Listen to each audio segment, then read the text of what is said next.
Hello everyone and welcome back to my channel Miracle Learning. So in this video we will be continuing with the solution, explanation and analysis of questions from UGC NET Public Administration exam June 2020 which was conducted in the month of November 2020. So we have already done the first 60 questions of paper 2, that is the subject paper of public administration, and we will be solving the next 5 questions, that is question 61 to question number 65. Also, the serial number of these questions can vary from set to set, right? Moreover, these videos are not just about the solution or explanation, but also about how to approach questions in the exam. So many a times it happens that we don't know the exact answer of the question, or we have not studied a particular fact or a concept, but still many a times those questions can be answered with the use of intelligent guess. So also we cover this portion in the these videos, right? So let's get started with today's first question, question number 61. So match list 1 with list 2. So list 1 में आपका है महकमा परिषद ए, B में है district development council, सी में है Zilla Praja Parishad and D is district panchayat. Okay, so आपका लोकल गवर्नेंस जो है, रूरल गवर्नेंस जो है, वहाँ से आपके क्वेश्चन है. लिस्ट 2 में है Andhra Pradesh, Assam, Gujarat and Tamil Nadu. So that simply means कि हमें इन एरियाज़ में किस एरिया में किस नेम से जो लोकल बॉडी है उसको बोला जाता है, उस हिसाब से मैच करना है. नाउ ये क्वेश्चन आपका 3 तरीके से सॉल्व हो सकता है. Number 1, that you know the answer directly, आप प्रॉपरली लर्न करके गए हो और आपको एग्जाम में भी जो आपने लर्न किया है वो याद है, and then you can solve the question. Number 2 is कि आप इंटेलिजेंट गेस मारो, जो हम इस क्वेश्चन में करेंगे. एंड नंबर 3 इज़ कि आप रैंडम एक गेस माराते हो. For example many students what they do is कि सब में बी टिक कर दिया या सी टिक कर दिया या ए टिक कर दिया, तो वो एक तरीका है, right? Now in case you know the exact answer, that is well and good, but if you don't know तो इस क्वेश्चन को हम कैसे सॉल्व करके कैसे अप्रोच करेंगे, let's see that. Now coming, just have a look at the names in list 1. महकमा परिषद, ये हिंदी ही है, बेसिकली लोकल लैंग्वेज है, right? District development council is proper English. Then we have Zila Praja Parishad, this is also Hindi ही कह सकते हैं एक तरीके से. And D is district panchayat. Now if you look at the list of the states, we have Andhra Pradesh, Assam, Gujarat and Tamil Nadu. Now अगर आप थोड़े भी सोशली अवेयर हैं, चाहे आप इंडिया के किसी भी पार्ट से हो, you will be knowing that Tamil Nadu people, they do not speak Hindi, okay, and a little bit they are also anti Hindi. तो वहाँ पे कम से कम महकमा परिषद नाम तो नहीं होगा, या फिर वहाँ पर जो है जिला प्रजा परिषद नाम भी नहीं होगा. तो दैट मीन्स कि वहाँ पर आपका या तो बी आएगा या डी आएगा. ओके, सो मतलब तमिलनाडु के अंदर इधर it should be district development council और it should be district panchayat, right? तो हम देखते हैं कि बी का या तो 4 हो या फिर डी का 4 कहाँ पे है. सो अगर हम बी का 4 देखते हैं ऑप्शंस में, सो वी हैव बी का 4 इन ऑप्शन नंबर 1, एंड और कहीं पर भी बी का 4 जो है नहीं है, यू कैन सी. तो दैट मीन्स हमारा डायरेक्टली आंसर यहीं से आ गया, राइट? और डी का भी अगर हम देखें तो डी में भी कहीं पर 4 है ही नहीं, तो दैट मीन्स बी के आगे ही 4 आएगा आपका, and option number 1 is correct, right? So just using this presence of mind you could have solve this question. When I saw this question, मुझे एकदम से याद नहीं थे कि क्या क्या नेम्स हैं. I just applied this logic and when I saw the answer it matched with the answer, right? तो इस तरीके से आप इस क्वेश्चन को अप्रोच कर सकते थे, बट आपकी वहाँ पर presence of mind is very important. So the unit is your unit 4, state and local administration. Topic is rural governance and option number 1 is correct. Now coming to next question, which of the following is not punishable under section 3 clause 1 of scheduled castes and scheduled tribes prevention of atrocities act 1989.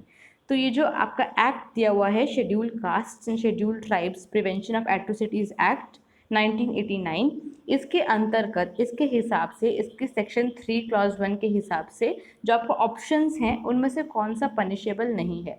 So let us have a look at the options.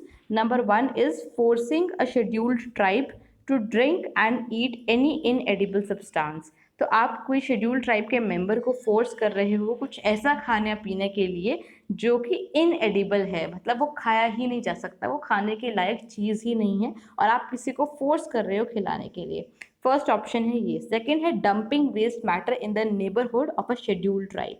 एक schedule tribe के neighbourhood में आप waste matter को जो है dump कर रहे हो, ये हो गया second. Number 3, preventing a schedule tribe from entering a place of worship which is open to other person professing the same religion. अगर किसी पर्टिकुलर शेड्यूल ट्राइब के पर्सन को आप एक पर्टिकुलर प्लेस ऑफ वर्शिप में आने से मना कर रहे हो और अगर उसी रिलीजन के और पर्सन्स अलाउड हैं पर उसको आप मना कर रहे हो जस्ट बिकॉज ही और she is a scheduled tribe, तो वो। And fourth is compelling a scheduled tribe person आएगा यहाँ पे, scheduled tribe person to beg. आप उनको भीख मांगने के लिए फोर्स कर रहे हो, कंपेल कर रहे हो। तो ये 4 ऑप्शंस हैं। ओके, अब पूछा क्या है क्वेश्चन में कि इनमें से कौन सा पनिशेबल नहीं है।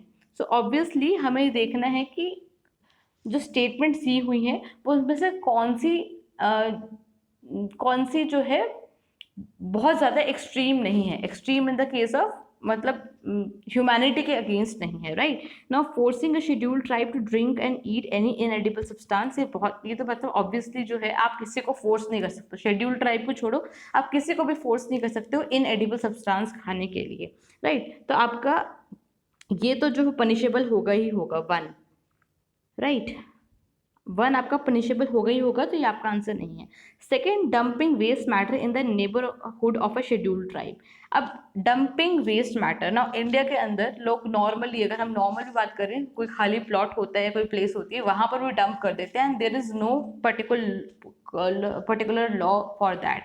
ओके, तो ऑब्वियसली जो है ये पनिशेबल नहीं है। फिर भी हम बाकी ऑप्शंस देखते हैं।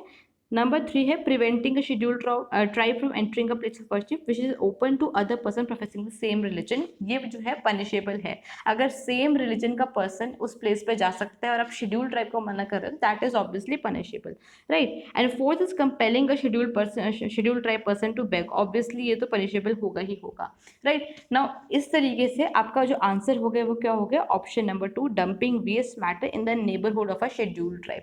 नाउ फर्स्ट ऑफ ऑल जो शेड्यूल ट्राइब्स होंगी वो हमेशा साथ साथ रहते हैं। ओके, जो शेड्यूल ट्राइब के लोग हैं वो हमेशा साथ रहते हैं। ट्राइब्स जो होते हैं वो रहते ही साथ साथ में, तो ऑब्वियसली जो इनका नेबरहुड है वहाँ पे सारे लोग ट्राइब के रह रहे होंगे। और दूसरी बात, dumping waste matter schedule tribe schedule caste को अगर हम छोड़े, नॉर्मल किसी भी कास्ट के लोगों, किसी भी रिलीजन के लोगों, तो दिस इज समथिंग जो बहुत बड़े लेवल पे होता ही रहता है। Okay, and it is not that extreme जितने की बाकी एक्सट्रीम जो ऑप्शन है, जैसे कि किसी को इनएडिबल सब्सटेंस खिलाना, किसी को बेगिंग के लिए फोर्स करना, राइट। तो जो ऑप्शन नंबर 2 है that is not punishable under this particular act. तो आपका आंसर हो गया option number 2, right? So this is from unit 7 social welfare administration, topic is protection and welfare of scheduled castes and scheduled tribes। तो इस तरीके से आप इस क्वेश्चन को जो है सॉल्व कर सकते थे। Now coming to the next question, which of the following are correct about stratified random sampling? तो stratified random sampling के बारे में कौन सी जो स्टेटमेंट है वो सही है। पहले ही ऑप्शंस देख लेते हैं। हर ऑप्शन में आपको 2 स्टेटमेंट्स दे रखे हैं, मतलब ऑल 4 तो आएगा नहीं, कोई 3 भी नहीं आएंगी। तो यहाँ पे हम थोड़ा बहुत एलिमिनेशन मेथड जो है वो यूज़ कर सकते हैं, राइट। नो, ए क्या है, drawn from the population which does not constitute homogeneous groups। Okay, so now if you want you can pause the video and solve this question on your own। मैं जो है साथ साथ बताती रहूँगी कौन सी स्टेटमेंट सही है और कौन सी गलत है और क्यों गलत है सही है, राइट। सो जो स्ट्रैटिफाइड रैंडम सैम्पलिंग है, स्ट्रैटा का मतलब होता है डिफरेंट लेयर्स। तो वो डिफरेंट लेयर्स बनती ही तब हैं जब हेट्रोजीनियस ग्रुप होते हैं। हेट्रोजीनियस मतलब जो सब सेम नहीं है, यूनिफॉर्म नहीं है। तो यहाँ पे लिखा हुआ है drawn from the population which does not constitute homogeneous group, which is correct. Not homogeneous या फिर हेट्रोजीनियस एक ही बात है। ओके, सो नॉट होमोजीनियस और heterogeneous it means the same. So statement number A is correct, मतलब आपका जो option है या तो फर्स्ट में से आएगा या फिर आपका फोर्थ में से आएगा। Now coming to next, population is divided into a number of overlapping sub population और स्ट्रेटा। तो बोल रहे हैं कि जो पॉपुलेशन है उसको डिवाइड करते हैं अलग अलग स्ट्रेटा में, अलग अलग लेयर्स में, अलग अलग ग्रुप्स में, जो कि ओवरलैप कर रहा है। ओवरलैप नहीं होता है, ये नॉन ओवरलैपिंग होता है, राइट। तो ओवरलैप ही कर दिए तो फायदा क्या हुआ आपका, आप प्रॉपर सैंपल कैसे लोगे, राइट। सो बी जो स्टेटमेंट है इसलिए गलत है बिकॉज यहाँ पे ओवरलैपिंग है। तो जो हमारा स्ट्रेटा होता है, जो ग्रुप्स होते हैं वो ओवरलैपिंग नहीं होते हैं, उसमें कुछ कॉमन नहीं होता, दे आर डिफरेंट, ओके। उसमें कुछ भी कॉमन नहीं होगा, वो अलग अलग ग्रुप्स होंगे। सो आपकी स्टेटमेंट नंबर जो बी है वो गलत हो गई। तो अगर स्टेटमेंट नंबर बी गलत हो गई तो यहीं से आप बता सकते हो कि आपका ऑप्शन नंबर 1 गलत हो गया। आपका जो आंसर है वो option number 4 will be your correct answer, right. ना फिर भी हम बाकी स्टेटमेंट्स देखते हैं। सी क्या है, items are selected from each sub population by adopting simple random sampling procedure. ठीक है, तो हर सब पॉपुलेशन मतलब हर स्ट्रैटा में से, हर ग्रुप में से हम आइटम्स को सिलेक्ट करते हैं bye simple random sampling procedure, this is true. तो आपकी ये स्टेटमेंट भी सही है। तो ए एंड सी आपका करेक्ट आंसर हो गया। बट फिर late us have a look at the D statement. It is saying selection of group is preferred rather than individual element, this is wrong.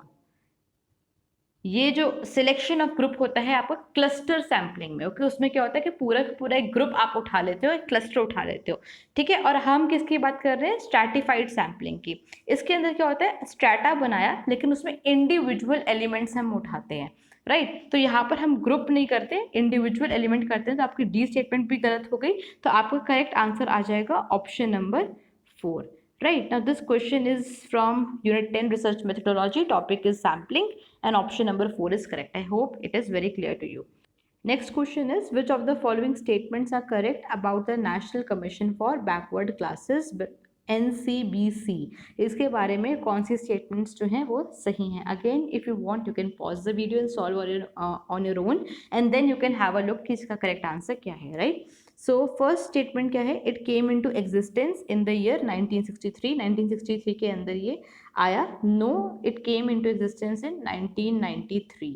तो आपकी स्टेटमेंट नंबर फर्स्ट जो है वो गलत है। तो जहाँ पर भी ए ऑप्शन है वो तो आपके स्टेटमेंट ऑप्शंस गलत ही हो गए, राइट। सेकंड है, its functions are mainly in the nature of mandatory one. कहने का मतलब जो उसके फंक्शंस हैं वो मेनली कंपल्सरी तरीके के हैं, कंपल्सरी वाले फंक्शंस हैं, मैंडेटरी फंक्शंस हैं, उनका नेचर जो है वो मैंडेटरी है। तो may be let see. Now see क्या है, the idea of such a body was explicitly provided for in the constitution under article 340 clause 1। ये बिल्कुल सही है। अगर आप टॉपिक करके जाएंगे तो आपको पता होगा ऑब्वियसली उसका आर्टिकल कौन सा है। So this is correct. तो मतलब सी आपका आएगा ही आएगा। वो वैसे भी पता लग रहा था, अगर आप देखो हमारे पास 2 ऑप्शंस बच गए, इन दोनों के अंदर सी आपका है ही है, तो मतलब दिस वॉज करेक्ट अगर आपको नहीं भी आता हो। नाउ डी क्या है, it is design to be a quasi judicial expert body to act as a feeding agency to central government. ये एक क्वाज़ाई जुडिशियल एक्सपर्ट बॉडी है, बिल्कुल है। और ये हेल्प करती है एक तरीके से, फीडिंग एजेंसी मतलब जो इनपुट्स देती है किसको, सेंट्रल गवर्नमेंट को। This is true, right. तो आपका सी एंड डी जो स्टेटमेंट्स हैं वो करेक्ट हैं। सी एंड डी आर करेक्ट और आपका ऑप्शन नंबर 3 है जो करेक्ट हो जाएगा। अगर आप यहाँ पे स्टेटमेंट बी को देखो, its functions are mainly in the nature of mandatory one. तो इन इंडिया ऐसे कोई कंपल्सरी फंक्शंस इन बॉडीज के नहीं है। अगर होते तो these would have been very very effective, right. But ऐसा केस नहीं है। सो जो बी स्टेटमेंट है it is wrong. So option number 3 is your correct answer. So unit social welfare administration, that is unit 7, and topic is NCBC. Now coming to the last question for today, the epistemological approach adopted by Herbert Simon in his book Administrative Behavior is, मतलब जो उन्होंने अपनी book है Herbert Simon ने administrative behaviour, उसमें जो theory building के लिए, अपनी थियोरी के लिए कौन सी अप्रोच जो है वो एडॉप्ट की है। So it is a very direct question. आप जब भी हर्बर्ट साइमन का टॉपिक पढ़ेंगे वहाँ हर बुक में आपको मैंशनड है। इनफैक्ट उनकी जो थियोरी है हर्बर्ट साइमन की वो इसी नेम से बोली जाती है, राइट। सो ऑप्शंस है positivism, empiricism, logical positivism and 4 structural functionalism. So answer is option number 3 logical positivism, right. तो उन्होंने उनकी जो अप्रोच एडॉप्ट करी साइमन ने अपनी थ्योरी के लिए, that is logical positivism approach, and that is why his theory is also known as logical positivist theory sometimes, okay। it is referred to as logical positivist theory. So it was a very direct question। अगर आप Simon पढ़ के जाएंगे तो आपको ये आता होगा, राइट। क्वेश्चन कहाँ से है आपका, question is from unit 2 administrative thought, topic is Herbert Simon, and option number 3 is correct. So these were 5 questions for today. Now coming to very important today's task, So what you have to do today is you have to read about the National Commission for Backward Classes. It is an important topic. Unit 7 के अंदर आपका है. Okay, just go through, open any website. अगर हो सके तो official website, नहीं तो कोई भी आप website open कर सकते हैं. Just have a look. ठीक है, उसके अभी इसी बार जब आप वीडियो देख रही हैं अभी जाओ, उसके बाद आप यू विल प्रोक्रास्टिनेट. अदरवाइज अभी जाओ, NCBC टाइप करो आप गूगल पर और कोई भी वेबसाइट को चेकआउट करो और उसमें से any 2-3 points which you think are important, okay, take a note of them and put that note in the comment section. It is very important. It will force you to take action. Okay, so take action, don't procrastinate, just have a look, just give a reading of National Commission for Backward Classes and any 2 important points. And suppose अगर आप ये video थोड़ा late देख रहे हैं, suppose video आज डली है और आप इसको 1-2 दिन बाद देख रहे हैं, तो ट्राई करो कि जो पॉइंट्स ऑलरेडी मेंशन्ड है कमेंट सेक्शन में आप वो ना डालो, उसके अलावा कोई और पॉइंट्स डालो. ओके, इस तरीके से आपका ये टॉपिक इस वीडियो के साथ ही जो है वो प्रिपेयर हो जाएगा. Right, so that is all for today's video. Thank you so much for watching and I'll see you super soon in the next video. Till then, take care and bye bye.